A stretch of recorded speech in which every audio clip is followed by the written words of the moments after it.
Hey everybody, what's going on? I'm DJ Sixsmith. You watch The Sit Down.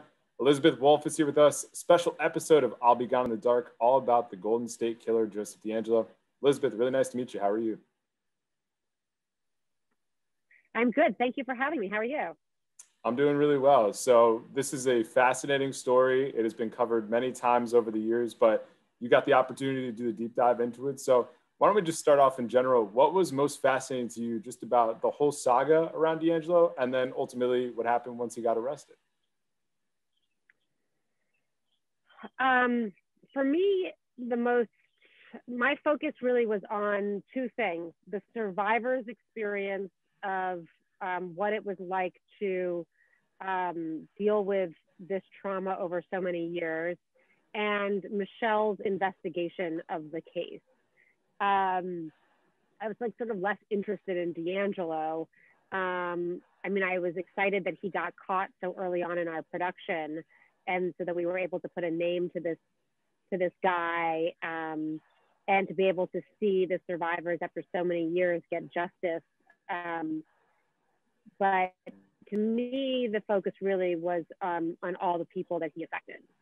I want to talk about the survivors because we hear from some of those folks in this episode. And obviously, it was countless individuals. I mean, over 10 murders. We're talking 50 sexual assaults here. What was most striking about your conversations with the victims? Many of the victims we spoke with said, we're happy to participate, but, when I do a media interview, this is them talking to me, they'd say, people will only use the part of my interview where I'm talking about the crime itself, but the crime, continues, like the trauma continues long after that one, hour, a few hours of my life. And I really want you to tell that story. And that was very interesting for me to learn and understand from them. And it's something that we really focus on in our series, that, that the trauma of a sexual assault and an attempted murder stays with you. And in many ways, the way you're treated by law enforcement, the way you're treated by society, the way that you're treated by others, the way in which some people, even though they might be doing it looking after your best interests, tell you not to talk about the case. This idea of not talking about it and what happens to you by burying it. Like, these were all really important parts of telling this story, and really important to the survivors that this part of the story gets told. That's a great point, because we forget so often about these people after this thing happens, right? After this person gets sexually assaulted, after this person gets attacked. But with your episode, we see these folks who are older, right? We see Kathleen Lombardo's brother, who's older now. We see the husband and wife who had their home invaded, and now they're old men and women. I mean, that's really profound to see that. So what was most surprising when you did have those conversations, or you did put those people on camera? I learned so much from Gay and Bob. Their level of resilience, and their attitude about moving forward and not letting this darkness and this trauma, eat them up alive, was really inspiring. And, that each day is a new day, and you have to just keep moving forward. But the same thing with Chris Lombardo, it's not surprising that this has stayed with him, and he thinks about it all the time. And I think you see how life goes on, but that these crimes and this violence stays with people, and it affects every aspect of their lives. Another person who thought a lot about this was Michelle McNamara, who you mentioned before. And up to the moment until she passed, she was working on this very cause and telling the stories of these victims and tracking this man down. What was it like for you as a director to parse through everything she had done, whether it be the book or the videos or the audio recordings? So Michelle writes, and we tell the story in our series about the time in which she gets the mother load of case files for the DeAngelo, for the Golden State Killer case. And she describes this as this incredible roller coaster, almost like the thrill of a heist. Like, she gets the mother load and she goes through it, and And in many ways, Michelle's archive was our motherlode. When we got a hold of her laptop and her phones, that amount of digital material from over a decade of her work, I mean, that is kind of insurmountable. Like there's so much material,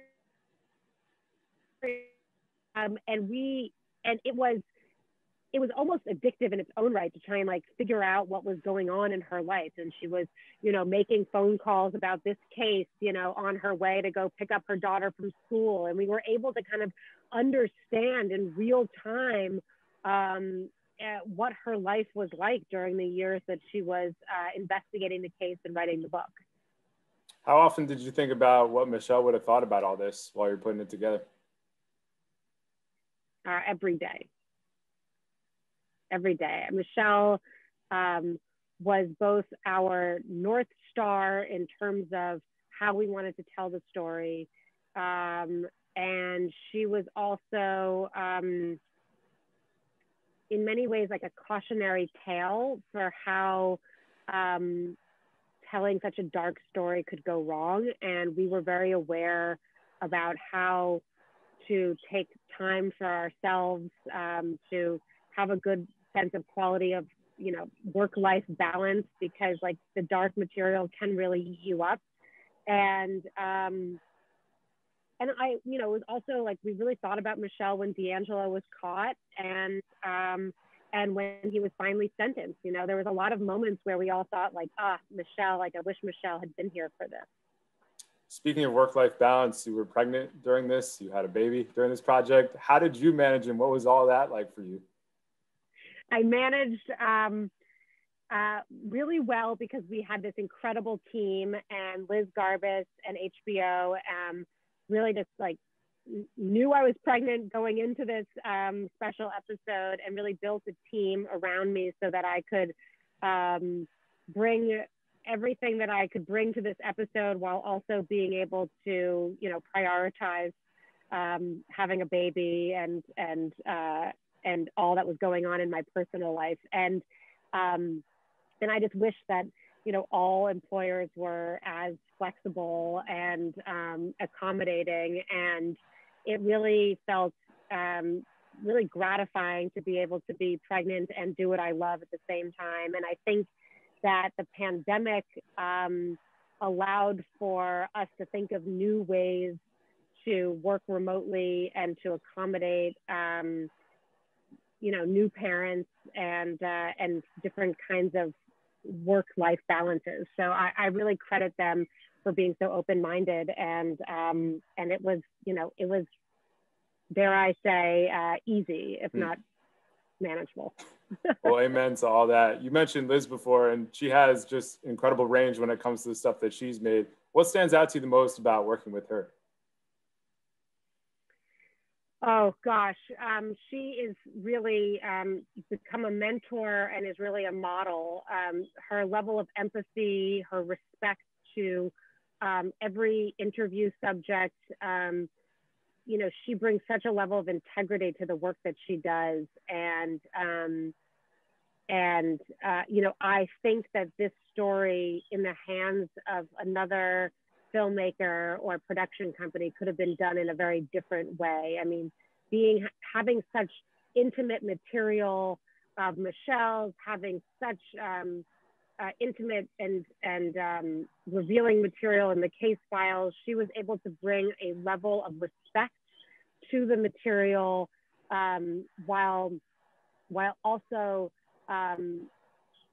recognizing that our priority was to tell a story and to tell a truthful story. And that's a really fine balance, to respect the privacy of the people's stories that you're telling, but also have an allegiance to telling the truth. And I really learned a lot from her in the last 3 years. Well, I think folks are going to gravitate to this one. You and the team did a tremendous job. June 21st is the day. I'll be Gone in the Dark special episode. Elizabeth, really nice to meet you. Thanks so much for the time, and we'll talk to you down the road, all right? Thank you.